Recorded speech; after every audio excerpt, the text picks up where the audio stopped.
Here we go. Good morning, good afternoon, good evening, whenever and wherever you are watching. Welcome to the live stream of 90 Day Fiance Happily Ever After Season 7, Episode 1.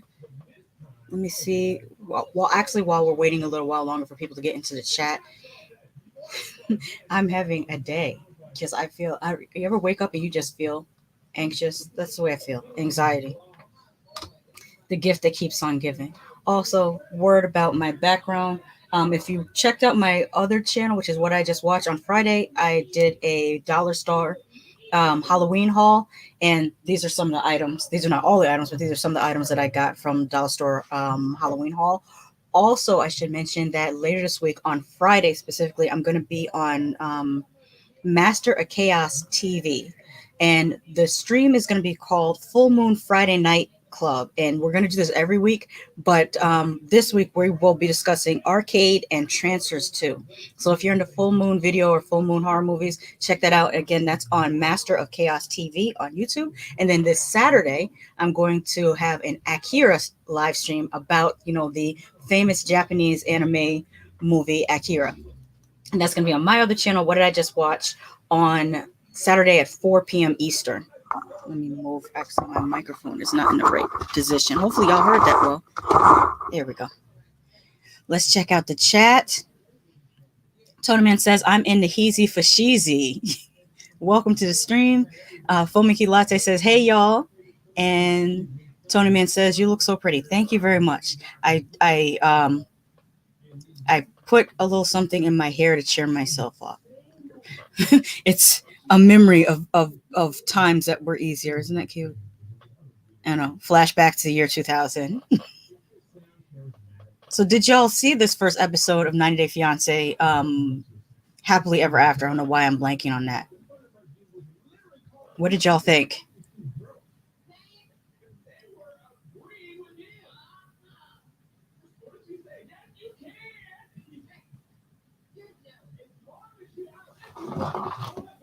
I'm waiting for y'all to type that up. Let me see who we'll talk about first.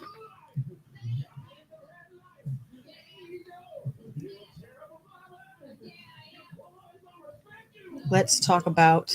Oh, that's not what I meant to do. There we go. We'll talk about Jennie and Sumit because that Well, that's what the show started with Jennie and Sumit. So that's the order that I'm gonna go in.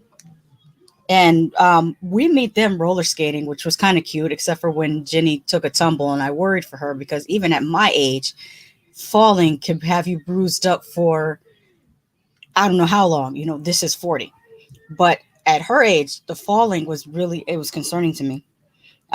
They do uh, their what do you call it recap. TLC does a recap as if anyone who's watching season 7, if you're this far and this deep into the 90-day rabbit hole, I don't think you need a recap of these people's stories. I'm pretty sure that we know the deal because this is like these people are like third, fourth, and maybe fifth season. I don't know how long Angela's been on this thing. I feel like she's been on here for at least 5 seasons, but I could be mistaken. I don't think we need to recast, but they do them anyways. Maybe it's just a refresher. So the recap, basically talks about how he initially catfished her, how his parents disapprove of their union, yada, yada, yada. Tony Man says, I don't think any of them will last.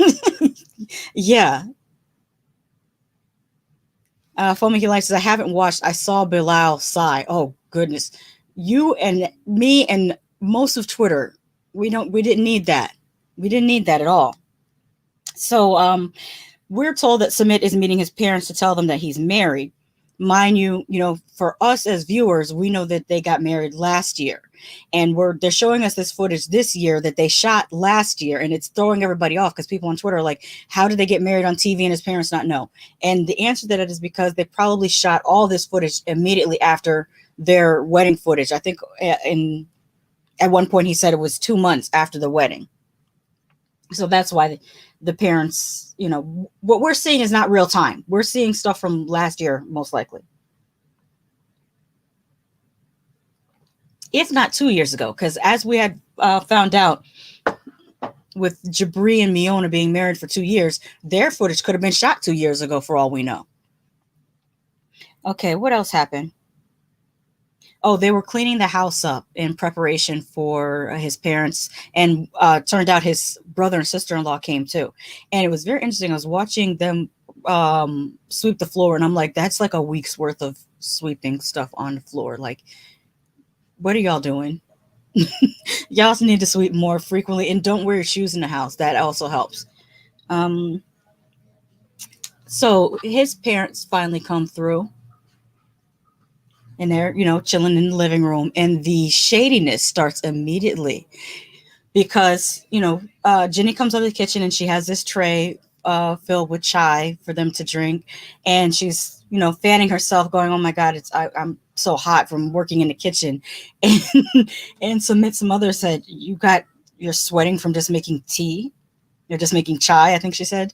And it was just so shady, but the shade doesn't even stop there. Then the sister-in-law chimes in, and her and the mother-in-law laugh and say, "Oh, look at how fat her arms have gotten," in their native language that they know that Jennie cannot speak. And I thought that was just so, like, that's some rude stuff. I don't like that at all. Not to mention, no one in this room is particularly thin. So this is the pot calling the kettle black. It's just, I didn't like that at all. And that was not a good look. Sumit's father tries to mediate because his mother gets height, as she is known to do. I took a screen capture of her face. Like, this is her face, like, all the time. And the father is just trying to tell her to calm down and just be cordial, but she's not having that. Chris says, "Hey, Shasha. Hey, chat. Hey, Chris. I'm glad you're here." We were just talking about Jennie and Sumit and how his mother is Shady Boots, and so is his sister-in-law being Shady Boots with the mother. So, I mean, it's just not right. But we saw last year the mother was yelling at him and said, "Why don't you just go marry a 100-year-old while you're at it?" I was like, yikes. Sumit, I don't know why you keep trying. Your mother is never going to go for this. It's just, it is what it is. Now I'm going to get these two out of the way because I'm annoyed that they're even there. But Tony Man says, "Hey, Fo, hey, Chris, Sumit annoyed me to no end. Such a mama's boy." Yes, zero backbone. Sumit's mom has turbo Resting bitch face. I'm impressed. Yeah, like just the look of disapproval. But she actually, now that I think about it, she actually did calm down from last year. Because this year she was talking junk and she was getting hype, but she did not threaten suicide. Because last year she said that she would kill herself in front of him if he got married to that girl. This time he just said that he better not show his face to her house because she'll insult him and throw him out. I guess that saying that I'm going to insult you and throw you out is a step up from I'm going to kill myself in front of you. So I guess she did kind of calm down. All right, like let's get these two out of the way because I feel some type of way in the pit of my stomach when I see this mofo's face. See, I'm trying to edit myself because I something about him makes me spew profanity. Chris says, "Holy crap! No wonder Sumit has issues." Yes, his mother is very, very austere, very, very dramatic. To threaten suicide if your son marries someone is super dramatic. Okay, so they're playing in the snow to try to make it look like Bilal has feelings and stuff, and I'm not buying it. I don't give a damn. You can't sell us happy when we saw you stand there watching her cry and did nothing. Like, no, I'm not buying it. Mm-mm. Anyways, they go out, and Shaeeda ordered a unsweetened iced tea, and looked like Bilal had a lemonade, and Shaeeda didn't like the unsweetened iced tea, so she asked to have a sip of Bilal's lemonade, and he's like he doesn't want her to, and then he talks about if she's leaving backsplash and all this other stuff, and I'm just like, get some sugar packets and put it in the tea. This is not this. She's not making a good case for him saying that she's a lot of times he says that she's naive or not that bright or other things that insult her intelligence. But then she does things like this that do make it seem like maybe she's not the sharpest knife in the drawer. Anyways, oh, the steak thing. She says that she doesn't like steaks in America that are cooked, that are not fully cooked. And he decides he's going to explain to her what rare, medium, rare are. She didn't say she didn't know what they were. She said she didn't like them. He always feels like he's got to explain something to her like she's, of limited intelligence. I'm quite sure they have steaks in the Caribbean.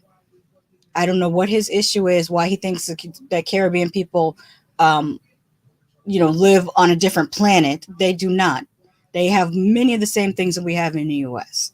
A lot of times cooked even better. I bet you if I go to Trinidad and order a steak, it probably tastes pretty damn good. So all this explaining stuff is giving very ignorant xenophobia. I don't like that.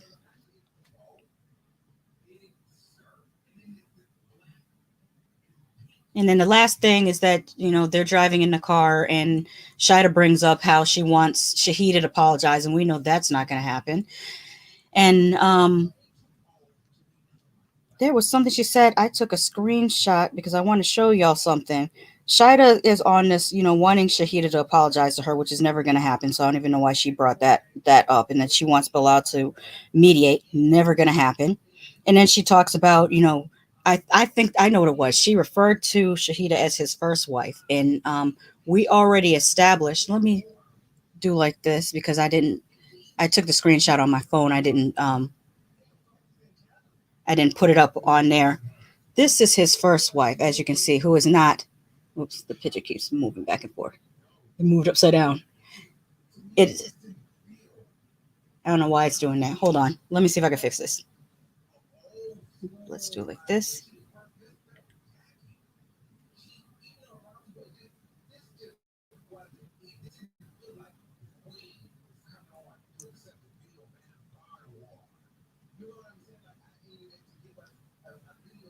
See. There we go. Now it should not move. That is his first wife. Shaeeda is his second wife, which makes you his third wife. And if he doesn't know about women now, he's never going to know about women. He's in his 40s. And, my grandmother says you bend a sapling when it's young. You can't been a fully grown oak tree. Okay. Tony Man says I laughed at her obsession with tongues. Yeah, I. You know what? It's similar to my obsession with teeth. Like when I look at, if I see a buildup of plaque on someone's teeth, like the front of their teeth, it does gross me out just a little bit. Even though I mean, obviously my teeth are not perfect, um, and they're not the whitest teeth because I drink coffee daily. I have whitened my teeth before, and it made my gums really really sensitive. I didn't like that. My teeth looked great, but then I ruined it because I'm going to drink coffee and I'm going to drink red wine. So, so I stopped doing that, and I spent 6 years in braces. So, like, I think maybe that's why I look at people's teeth so much, and it's a thing that shouldn't matter, but it's just I just feel like it changes the whole aesthetic of your face if your teeth are well maintained and taken care of and aligned if you have access to that, because that's a very economic thing, especially in the United States where a lot of people do not have access to dental care or dental insurance. So that's low key it's classes for me to judge someone based on their teeth before that reason. But I still can't help but looking at people. Know what makes me judge people about their teeth the most? If I see you get extensive cosmetic surgery but don't fix your teeth. You're around here getting rhinoplasties and buying boobs, but your teeth are looking like that. I don't understand that. Why not spend that money on the teeth first? Anyways, let me go back to this. Tony says Bilal has a type with looks and names. Oh yeah, he's a colorist. I said that before. He is a complete colorist. This is a man that chases um, a certain aesthetic because he himself. Well, I get why he has self hate because growing up during a certain time period in the U.S., there are a lot of things that were um, made, a lot of things that were deemed negative for Black people to have as attributes. So I get that we don't grow up in a vacuum, and we're all affected by not just colorism, we're affected by lookism, we're affected by sizeism, we're affected by ability isms, and we're just now seeing more people on television that are non-neurotypical, that are plus. Like, look at all the crap that they're giving Lizzo.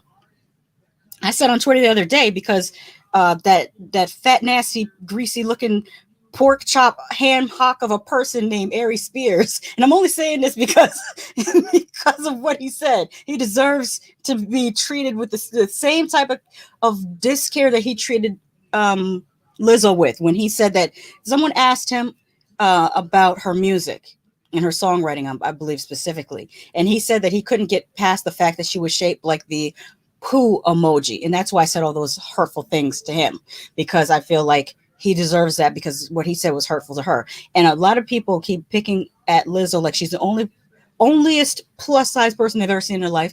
And two, there's an air of sexism because DJ Khaled has been running around here for a few years yelling another one, and no one has said, I'm concerned about his health. I'm concerned about his weight. I'm just concerned about. No, you're not concerned about Lizzo's health and weight. You just want to hate on her because you have an issue with her size. Just say that and go away. Well, technically, you don't even need to say that. Keep it to yourself because she doesn't need to hear it. She's winning out here, and she has more endurance than I do. I seen her up on the stage dancing, singing, playing the flute, and if I got up there and tried to do the same thing, I would be winded within 30 seconds. And I can't play the flute. But anyways, where was I? Where was I? Oh, I got off on a tangent because of Bilal's colorist ass. Yeah, he's a colorist. Foamicky Lighter says she like them steaks damn near burnt. That's the way. That's the only way to have them. I agree. That's why I love going to like a Brazilian steakhouse because they almost char the outside of the steak, but the inside will still be completely fully cooked, but still juicy and not dried out because it's very very hard for you to get that charred, a little bit charred on the outside without drying out the inside of the steak. It's so good. If you get a chance to go to a Brazilian steakhouse. Tony said you forgot Rick Ross and Bone Crusher as well. Yes. Yeah, men can be out here looking any kind of way and no one says anything. No one said they were concerned for Heavy D's weight. No one said they were concerned for Biggie Smalls' weight. Who else was out here that they never said they all of a sudden because it's a woman, oh, I'm concerned. Get out of here. Okay, do I have anything else to say about this? Because I really don't care about Bilal and Shaeeda.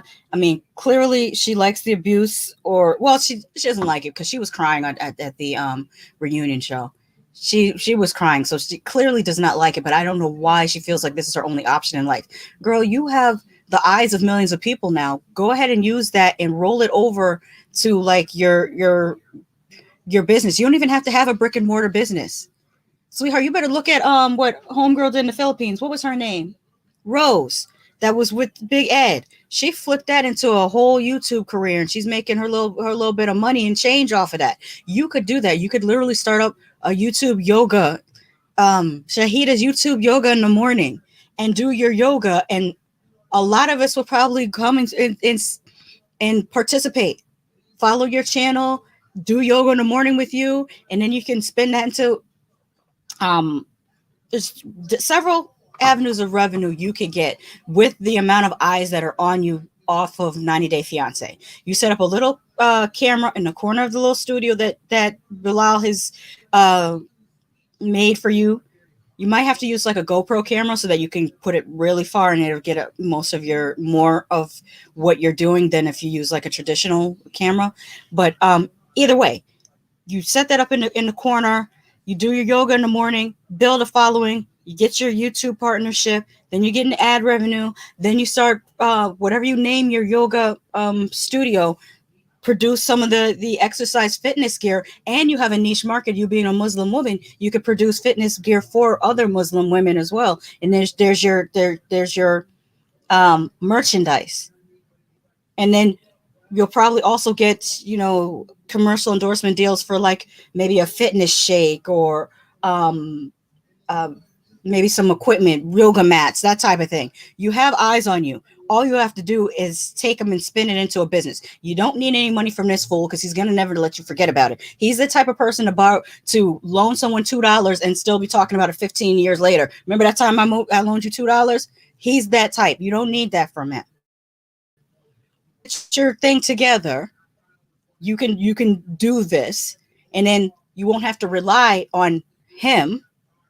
And secondly, you could probably find a better person than him because you have in your head that 37 is I think you're thinking 37 is older than what it really is.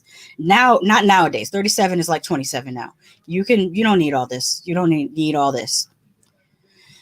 Uh Tony Man says, I'm showing my age, but Ponderosa has some dope steaks. They did. Oh, I miss a Ponderosa steak.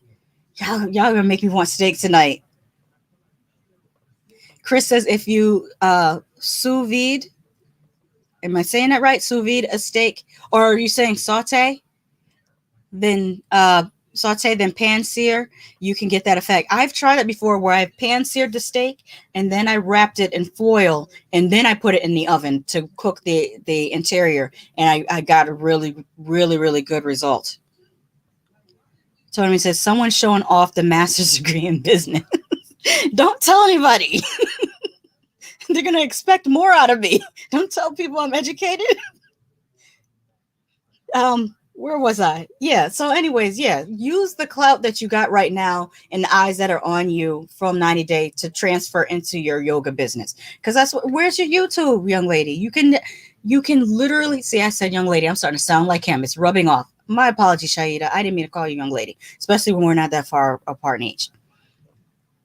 But if you ever run across this video or somebody shows it to you, just know that you can do these things. You don't have to rely on this man to set you up with a damn thing. Yeah, I talked about the whole wife situation because I kept on referring to Shaeeda as his second wife when his first wife, when she's his second wife, making Shaeeda his third wife. Okay. Okay, she ends up saying she's not the type to deal with baby mama drama, but it's too late because you married a man that has children. So, I mean, now there could be a better way of managing this. He would have to check his ex-wife and say, listen, this is my new wife. You need to respect her. But I can't see him doing it. You never know. You know, it could happen, but I don't know. Tony Man says, I can hook up a steak. Very good. Like to see you do that. Chris says, ooh, new YouTube channel, just Shasha business. I got to get my own business straight. My biggest problem with business is deciding what type of business I would want to do. Like once I could figure that out, then I know how to do it, how to open it, but I just don't know what it is that I want to do now because as you can see, for anybody that's new here, you see that my channel is called Fashion Freak TV. Now it's because I used to film these videos in my studio where I had what I called a micro design house and I was doing custom made garments, that type of thing. But I kind of lost my love for fashion, which is kind of suck. Like I'm still interested in it. I still follow a lot of stuff, but I really lost the love of it. Like the only thing I still like to do is costuming. I still like doing costuming, but I don't know what to do next. Like what do you do when you lose the drive or you lose the love for something that you loved to do? And part of me losing that love is just seeing the direction that the fashion industry has gone into where it's more profit over art. I like the artistic side of doing fashion. I don't like the mass produced, let's make a whole bunch of sweatshirts with a bird on it and put it in a garbage bag in Gap.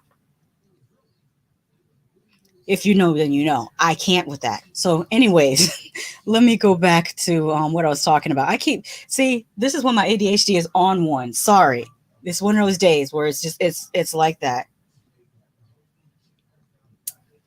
Tonyman says, "How old is the woman with the Indian dude? You're talking about Jennie?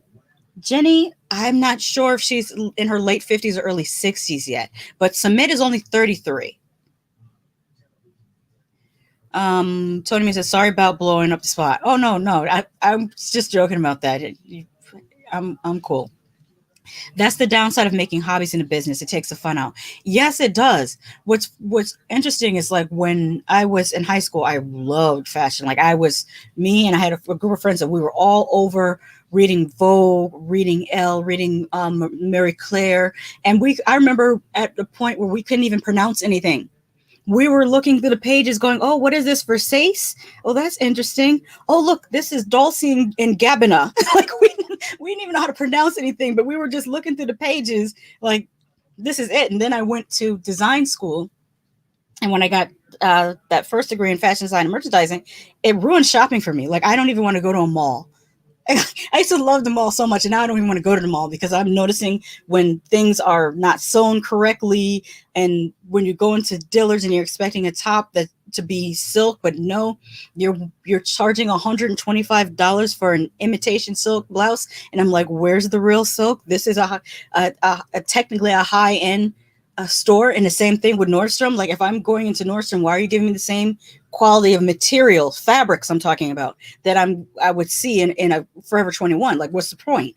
Just so I could say I got it from Nordstrom? It was boggling my mind. I'm looking at the stitching going like, this stitching is crooked and it's in Nordstrom. Anyways, Fomiki says Chris is sous vide pressure cooking in a bag.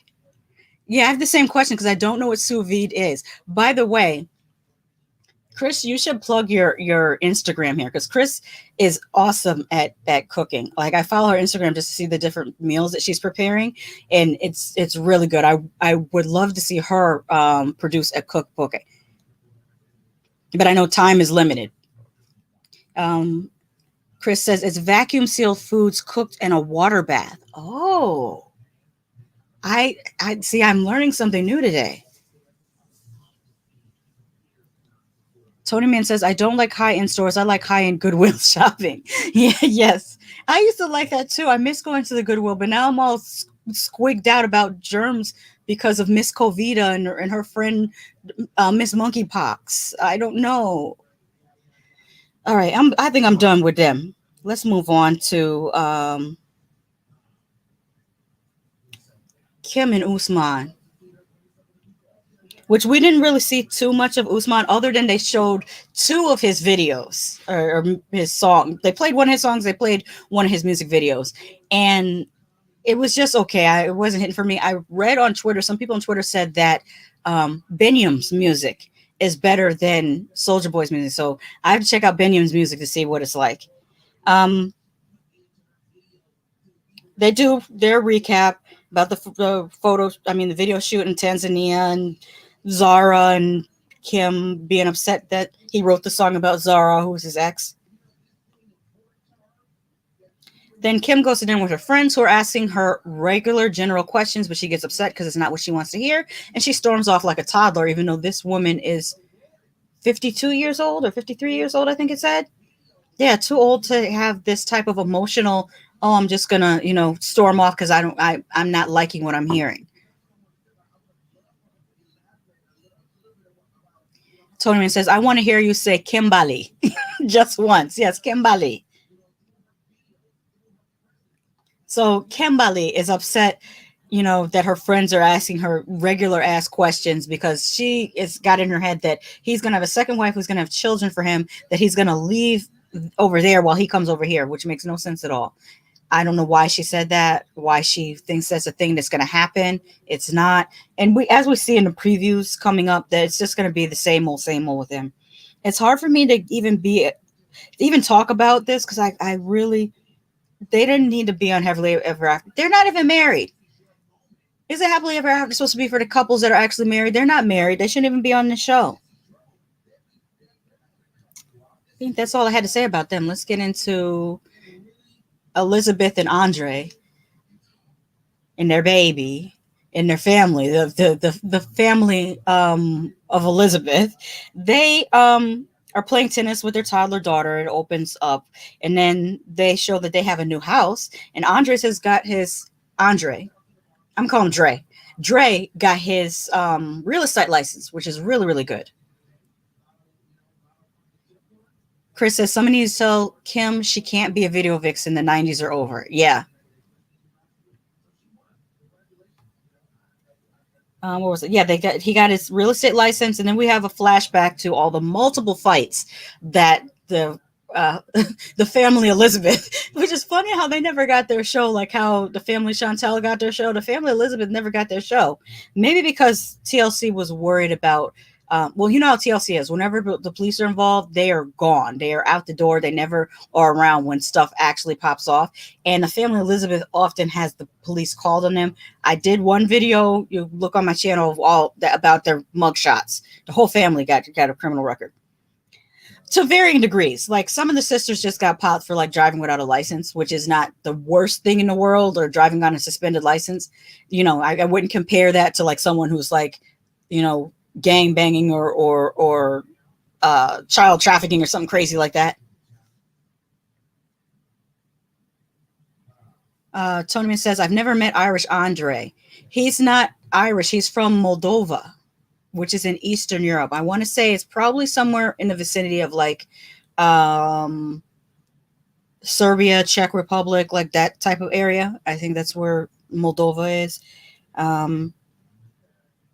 Okay, here's the first thing that sets Libby off. Andrei tells her father that he's going to turn one of the rooms into a recording studio for Libby so she can do her singing. And apparently she didn't want her father to know about that.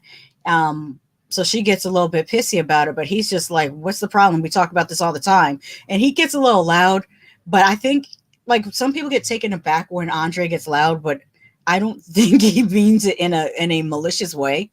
Like to me, it's not intimidating at all. Maybe to some people it would be, but he just seems like one of those people that they get loud when they get upset, but they're not like forceful or violent. They're just loud.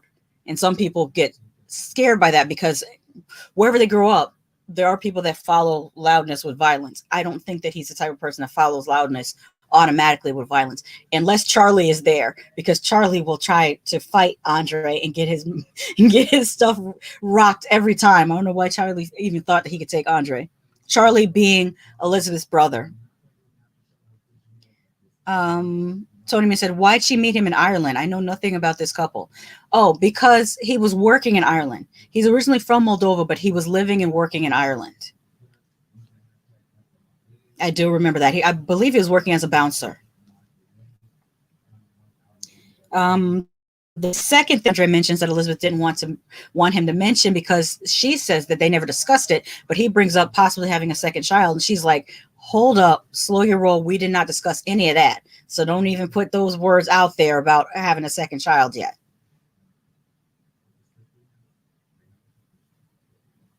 Oh, Tony Man says, I know someone who loves being loud. Yes, I do too.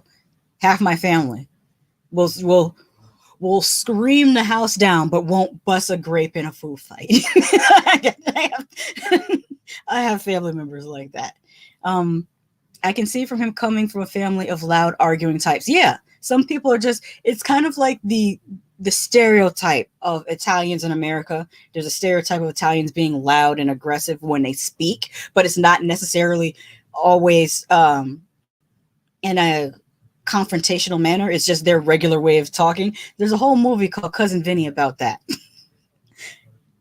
um, Fomiki Light says Kim must don't mind being a future sister wife. Yeah, she claims that she doesn't mind, but then she gets upset every time it's brought up, so she does mind. Later on, Libby does go out to lunch with her sisters and her mother, and this is a very interesting scene. I felt like this was a very authentic scene. It did not give me staged at all, and it was a very, very kind of important topic because they ended up talking about um, their mother having this birthday party in which she's planning on inviting all her children, including Charlie, who right now is in the throes of addiction. They kept on saying alcoholism, but his arrest record shows that he's been caught with narcotics on multiple occasions. It's possible that he might have traded in one addiction for another addiction, so he might just be an alcoholic now, but or he might be back on the narcotics. We don't know. But what the sisters are telling the mother is that they do not want to interact with him until he gets help. And the mother starts pretty much gaslighting the sisters, saying that they're being overly aggressive with her when they weren't. They were just expressing how they felt. And then the mother starts then trying to guilt trip them by turning on the waterworks, saying, "Oh, I just want my whole family there." What they're asking for is accountability, for you to speak accountability from your son. And at no point did the mother say, yeah, he needs help. No, she tells them that they need to come to therapy with her, and they're like, no, how about you go to therapy with your son, help him get the help he needs. We're not the ones that need a therapy. He needs therapy because he's on that ish. That's what it was giving me. Tommy says, me being me, I still get that. Stop being so aggressive and loud here at work, even though I'm talking loud over machines and saws. Also, that mother seems so familiar to me. Yes, yes. Manipulative. She tried to manipulate first with gaslighting them about their feelings when they have every right to feel that their brother's behavior is destructive and that they don't want to be around it. And then she then guilt trips them about not wanting to be around his destructive ass. It was all kinds of wrong. Chris says Libby's mom's behavior is exactly why the brother gets away with the mess. Yes. Yeah. It's that whole saying that mothers raise their daughters but love their sons. If you've ever heard that expression before, that's what that is, where they accept certain behaviors from their sons that they would never accept from their daughters. They would shut that down right away. But with their sons, you know, it's a thing. Oh, a thing that I did laugh about was when they were outside before they started the scene sitting outside, but then it started to rain, so then they went inside. At this particular restaurant, I think it was on the water. It might have been on the water, but Libby says we recently joined a tennis club, and she went, mm-hmm. She was so proud of herself, and I had to laugh because being from where I'm from, in Connecticut, like that's just normal stuff being in a tennis club. But to Libby and them, it was like such a flauntable moment. But again, like I said, being from where I'm from, like I back home up north, because I'm in Florida now, but up north, I was on a tennis team on two different high schools. So I started high school at one high school, and then I went the sophomore, junior, and senior year at a different high school. But I was on a tennis team in both high schools. So we were at what we call it the racket club. It's not necessarily called the tennis club everywhere. It's called the racket club where I'm from. But the funny thing about preppy things is in my high school, there was a rivalry between the ski club and the snowboarders, because the ski club were real snobby towards the snowboarders. Like they weren't, they're beneath us because they're just snowboarders. It's the funniest, most Connecticut thing that I can think of. Like that's not normal. But I had to laugh about it. Oh, before I forget, since I mentioned being in Florida, words to the wise. Not sure whether. Hopefully, we'll still be able to do this show next week. But there's a tropical storm that's approaching right now the Caribbean, and it might end up here in Florida. So if that happens, and we have like tropical depression or hurricane, you might not see me next week. So just word to the wise about the weather. Tony says, I personally never heard of that.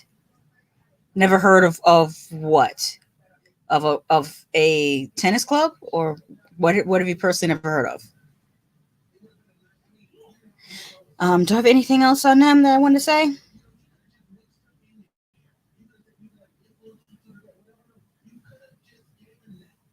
Another funny thing is one of my cousins was on a golf team in high school.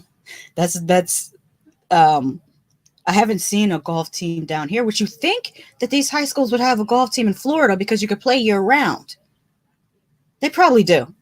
They probably do. It's probably one of those sports that they just don't advertise as much. Kind of like the track team. Like I was on the track team only sophomore year. I did track in middle school, and then I only did sophomore year because I went back to playing tennis because it's the same season. So freshman year I did tennis, sophomore year I did track, and then I went back to tennis for junior and senior year. But like every week they would announce on a loudspeaker, the basketball team did such and such, or if it's early in the fall, football team did such and such. The track team is in my high school has never mentioned what we did, what we won, nothing unless we went to states. If we went to states, okay, then they announce you. But other than that, you are like invisible, like you exist, but not, but not to advertise for the school. Tony Man says, "Wait, you had a ski club? Not at my school." Yeah, we had a ski club. Notice it was a club, not a team, though. I think some schools probably have a ski team, but we only just had a ski club because there's only like maybe 10 people that wanted to do it, maybe. Moms raising daughters and loving sons. Oh, you never heard that expression before. Oh, yeah, it's an old expression, and it refers to that practice of some, not all, obviously, but how some women will allow. I'm sure you've seen it in your school. If you've ever gone to school with a pair of siblings where the sister has to be home at a certain time and she has to do all her chores and she has to get good grades, but her brother can run the streets and do whatever, that's the epitome of moms raising their daughters and loving their sons, where they're not specifically raising their sons. If you've seen that happen, around you, then that's what that's referring to. I think that's all I got for them. We can go right into Yara and Jovi. This is not a picture from the show. I just pulled this one online because it had their cute baby daughter in it. She's cute now, but it looks like she's got more of Jovi's face than her mother's, and I don't know how that's going to look on a woman when she gets older. But right now she's adorable, especially the little buns in her hair. That's cute. They go over their whole backstory of meeting on WhatsApp and then meeting in person in Budapest. And then they talk about how Jovi slept with his wallet, his passport, and his keys underneath his pillow. Oh, I don't even have the picture up. Y'all didn't tell me I had a picture up. There we go. So was this picture up when I was talking? I don't think this picture was up when I was talking. I did that whole spiel talking about Libby and her sisters, and I didn't put this picture up. My bad. And I had this picture too. Hopefully yeah, that's showing now. Okay, so what was I saying? About their backstory and Jovi sleeping with his wallet, his passport, and his keys under his pillow because he didn't trust Yara when they first were together. At one point, now here's the thing: Yara goes out with her friends. Well, before she goes with her friends, there's a whole conversation and argument between her and Jovi about her going out with her friends because he doesn't like her friends, and also a part of him wants to spend more time with just him and her. And she was just like, no, I was hemmed up for 9 months with this baby, and then another 10, 11 months for the baby to be able to not need me 24/7, and now I'm going to go out and live my life. That's what Yara is telling Jovi. I kept noticing between when she and Jovi were in the living room and when they're in their interviews, Yara's weave kept changing, but each time it looked okay. It wasn't like a bad weave. It just kept on changing in density and length. But whoever's doing her hair or her extensions, they did a good job. This is her out with her friends, and um, oh, I should mention also the color match, which is hard to do with blonde unless. Oh, it looks like my internet is acting up. Hopefully, you guys can hear me and see me because I'm seeing like the things go down to like minimum. But hold on, let me check something here. No, it says signal still strong, so it's not my internet. It's the StreamYard ish. Okay, so back to what I was saying. Where'd I leave off? I was talking about Yara's weave and the color match, which is hard to do with the blonde hair unless you dye both the weave and the hair at the same time. So wherever she's getting her hair done, kudos to that place because they did a pretty good job. Um, when we meet her friends, they are a little bit questionable because like this one here that has the black dress on, when she started talking about how Jovi is, not the most attractive man. Granted, this is true, but it's not something you say to your friend about her husband. It's just not. Like these aren't things that we say aloud to people about their spouse. It's just rude. Tony says you're loud and clear. Thank you. Chris says, in order, he said he wanted to hang out with his friends, then her and the baby. I had to laugh. This is true. He did. You're right, Chris. He did mention his friends before he mentioned her. So, yeah. And I'm sure he misses the strip club, too, because if you remember, Jovi liked to go to the strip club and drink a lot. This is the most sober we've seen Jovi when I think about it. But yeah, her friends, then they have a whole discussion about their after baby body and how they feel about it. And we find out that Jovi made a negative comment to Yara about her post baby breasts. And that's rude. Like, don't say that to your wife. Even if you're thinking it, don't say it. Just no, that's a sore spot. I would hate to have someone say that to me. And then the shit stir right here, I'm gonna call her that, the shit stir that called your husband ugly, also suggests that he pay for you to get some new boobs like hers because she has new boobs that she's happy. And she says her only regret is that she didn't go larger.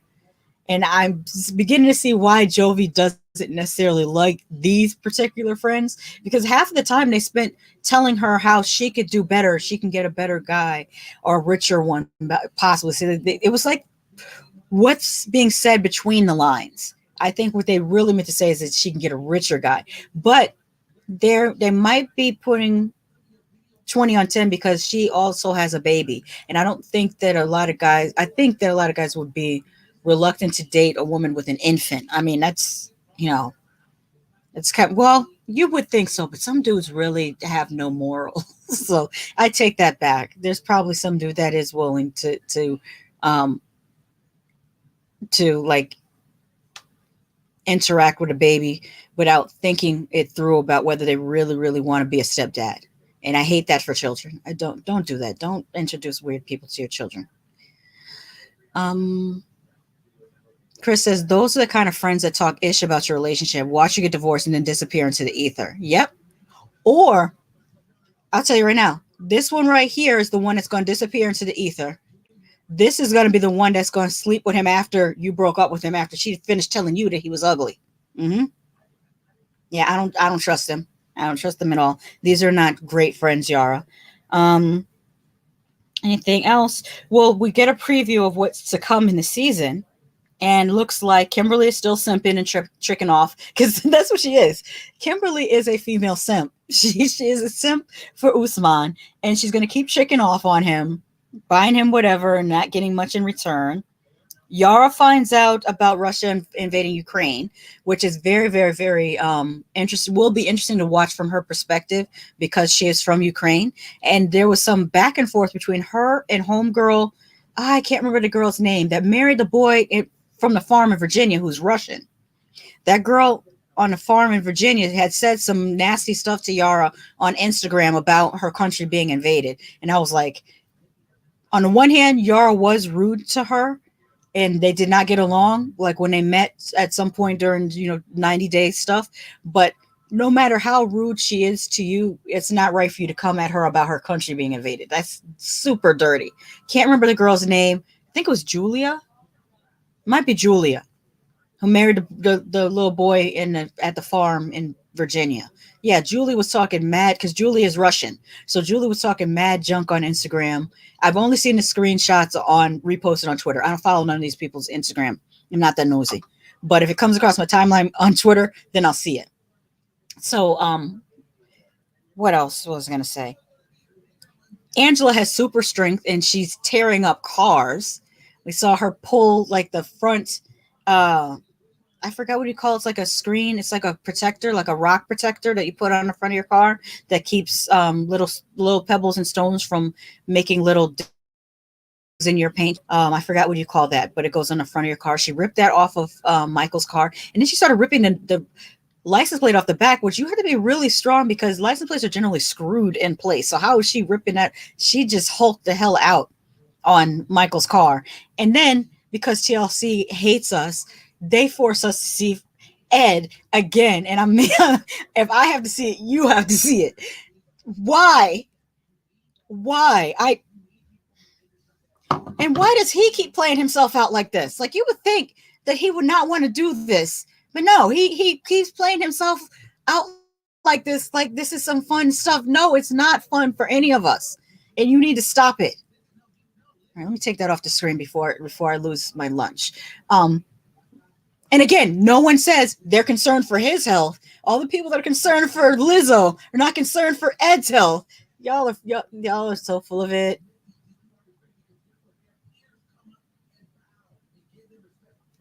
All right, let me go to the tweets because we didn't get to the tweets today, and I'm already a little bit over the time because I went on so many tangents today.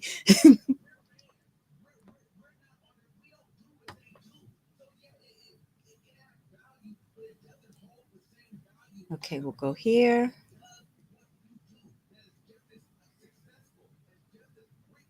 Okay, and we will stop this screen and start this screen.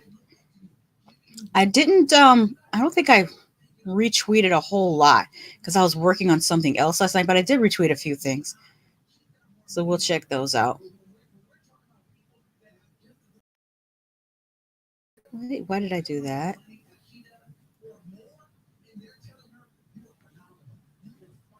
There we go. First tweet out the gate. Uh really Reality Squad says the things people do to extend those 15 minutes. Yeah. Mind you, if you look close, he has a tattoo of himself on his leg right here. So I want to have the type of self-esteem he has because I don't have that. Oh, I have a bunch of tweet messages here I did not see. Okay.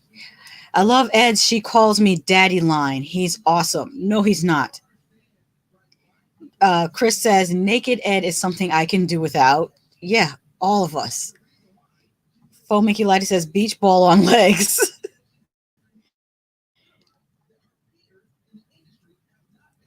Tony Man says take your time. You keep me company on the way home. Cool. He actually kind of looks like I feel like I seen this creature that's like a monster, but it just has one eyeball. Might be from Monster Squad. I don't know, but that's what the silhouette is reminding me of. I never not Monster Squad, Monsters Inc. I never seen Monsters Inc., but I seen the posters for Monsters Inc. and I saw like a little creature on there. It kind of reminded me of Ed. So let me. Steph says, I'm just so confused why Bilal and Shaeeda are already on another season of 90 Day Fiance. I guess they just want us to continue to be pissed off every Sunday night. Mm-hmm. Rocks Angela, try to be nice today. I don't know which one to call you, but I'm going to say try to be nice today. Says, I'm going to take this season off. This show and franchise is not what it used to be. How is Angela still part of the cast after being so abusive to Michael? This is true. If you reverse the sexes and it was a male carrying on the way Angela is, and we saw in the preview her tearing apart Michael's car, that's destruction of property. 99 Cents Memory says, don't know how long I'll last with this cast, and puts I forget this gentleman's name. I call him Mountain Man from Washington because I think he's from like the woods of Washington, and he's a giant mountain man, but I can't remember his name. And he was with the crazy, was she Russian or Ukrainian? I don't remember, with the blonde ringlets. Love to Hate Zilla says, "Hey family, sorry, but I won't be joining y'all this season of 9 Day Fiance Happily Ever After as long as this verbally abusive, wrinkled, bleach blonde, chain smoking maggot will be a cast member. I'll be reading your tweets though for some good laughs." Chris says, "Angela would be under the jail if she were a dude." Yes, yes, she would. Tony says, "Angela just disgusted me." Yeah, she's super abusive, and none of this stuff would be tolerated if she was a man doing this to women. Gino Sandal says, "I'm glad Jenny's having a blast, but honey, please don't break a hip." And this was my worry too, because I'm just thinking, me as a person in my 40s, if I sleep wrong, my neck hurts all day. So if I took a spill like that, I know my whole backside would be bruised up. So at her age, I don't know how she's doing this without being completely injured. I like the bright colored leggings though, in the skates. I would wear leggings like that. Serenity After says, "How I feel when TLC keeps showing couples we're tired of," and it has a picture of Jennie saying, "You don't listen to me ever." I do appreciate Jenny's makeup. I like how she lines her eyes. I think that looks pretty. That's what I would like to see Kimberly do. Like, just because you're a certain age doesn't mean you have to just stop trying. You can still keep trying.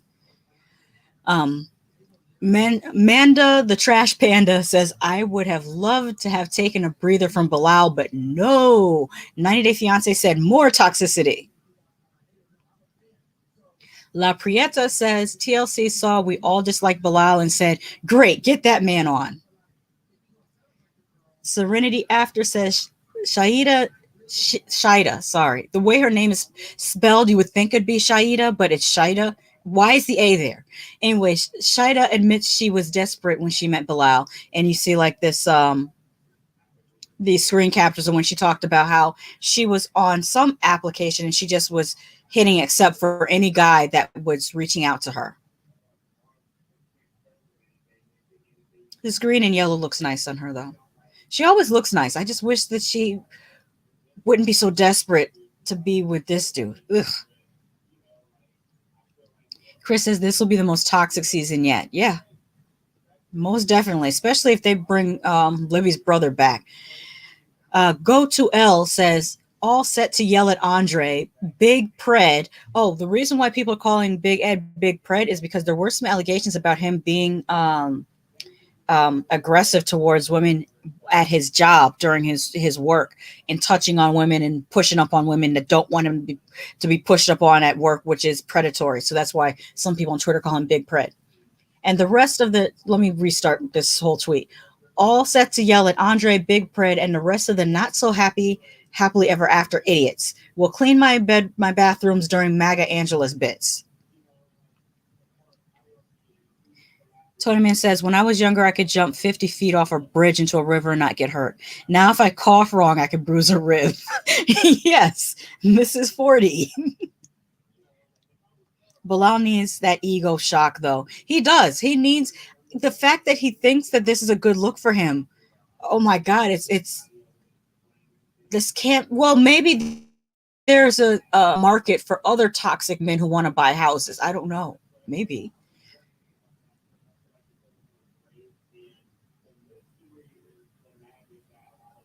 Fomiki Lachi says negative publicity is good publicity to 90 Day. Yeah.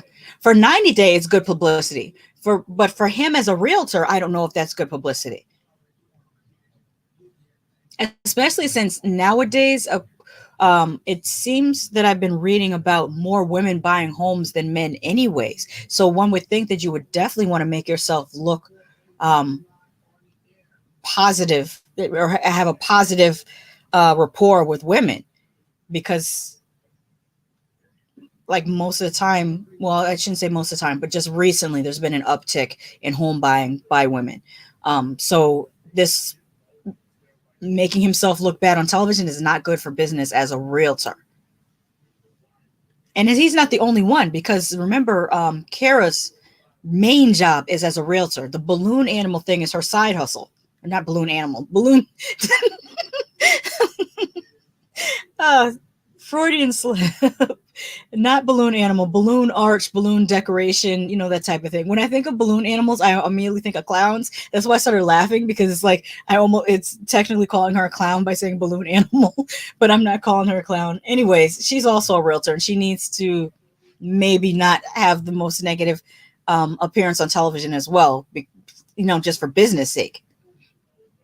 Ambi Bambi says, wait, why are Kim and Usman even on? They never got married, let alone engaged, which is what I said. And I'm not even sure whether Usman is divorced from the first wife. He's never said whether he was. I am Gwen Bayless, not really, says, nope, nope. And did I mention nope? When will TLC realize that we don't want to see abusive Angela, gaslighting Ed, or drunk Liz? Jennie and Sumit and Libby and Andrei are way played out. Bring some new blood, and not Bilal the narcissist either. 90 Day Opinionated says, I have respect for Libby and her sisters refusing to be manipulated by their mother. If they are uncomfortable being around Charlie's behavior, they shouldn't have to be subjected to it. Jamie Lee says, TLC, you have manipulated all of us. You took all the worst cast members and just put them together. Kim, Ed, Bilal, Angela, and Andrei. What the do better. This is the nightmare cast this season. And it has Kalani saying, you're a manipulator. Gino Sandals says, God, I can't speak anymore. Wonder if Mama Summit will be serving more mess this season. And this is what I was talking about last season when she said the daughter-in-law is such an old lady. Like, she's been shady this whole time. But that's not even the worst. Oh, I clicked on it by mistake. Let me go back. That's not even the worst. It was when she said, why don't you go marry a 100-year-old, that I was about to be on the floor. Pink Snow Kitten says, imagine if Shaeeda. Imagine if Shaeeda had called Bilal and X's name. Because remember when they were in the car, I forgot to mention this. Shalal called her Shaeeda when he was talking to her in the car, and she was like, Shaeeda. And so Pink Snow Kitten says, imagine if Shaeeda had called Bilal an X's name. He would have lost his, yet he didn't even apologize, as usual. Marlowe's Regrown Edges says, how many damn shows has disgusting as Ed been on? TLC, he is a creepy little man who preys on vulnerable women with low self-esteem. Why the would y'all think we want to see his ugly back on our screens? Yeah. Gino's Hat says, Sumit and Jennie out here at ages 33 and 63. That answers your question, Tony Man. Jennie is 63. But Gino's Hat says, Sumit and Jennie out here at ages 33 and 63, hiding their marriage from his parents. This is happily ever after? Okay. 90 Day Fiance, etc. says, Shaeeda got 99 problems, and they all start with this fool. And let's see here. I'll get to that in just a moment. It says, when OCD is the least of his problems. And it says, and I'm adapting to his OCD and his shitty personality. I'm not even going to edit that one. Okay. Tony Man says, TLC is smart AF. You get the worst cast members and people complain, yet they'll keep hate watching. Love this. Yeah, it's about engagement. Even when people tweet that they hate something, it still trends the thing that they're hating. SD Love 86 says, Dear TLC, no one, absolutely not a single soul wanted or needed Bilal or Shaeeda on Happily Ever After, especially this soon.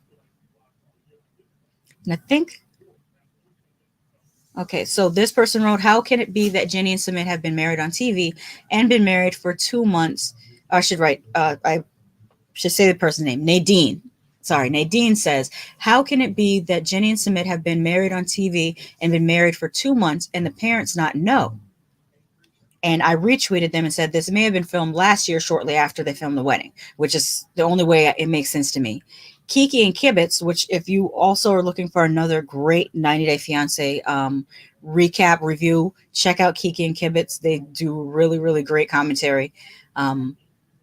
They write, Enough said. Next week on hashtag 90 Day Fiance Happily Ever After. And it says, after seeing the preview for Big Purr's Little Wiener, and it has, still of Sumit's mother.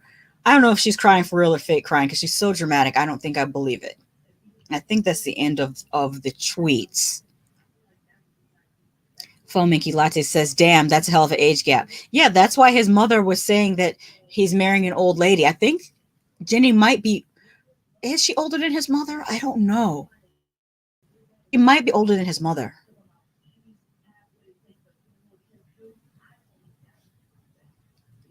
I don't know his mother's age, but she might actually be older than his mother. All right, but I gotta wrap things up. Let me put this back here. What did y'all think of that first episode? Y'all gonna tune in for the rest of the show? Because like I feel similarly to what's being said on Twitter. Um, although I have to admit, Angela makes for good TV. Like she's dead ass wrong. She's dead ass wrong, but she makes for good TV. And Michael's a grown ass man. He can. Well, see, that would be victim blaming because he's the victim of her violence. But why him and Shaeeda are like the same? Like, why do they accept it?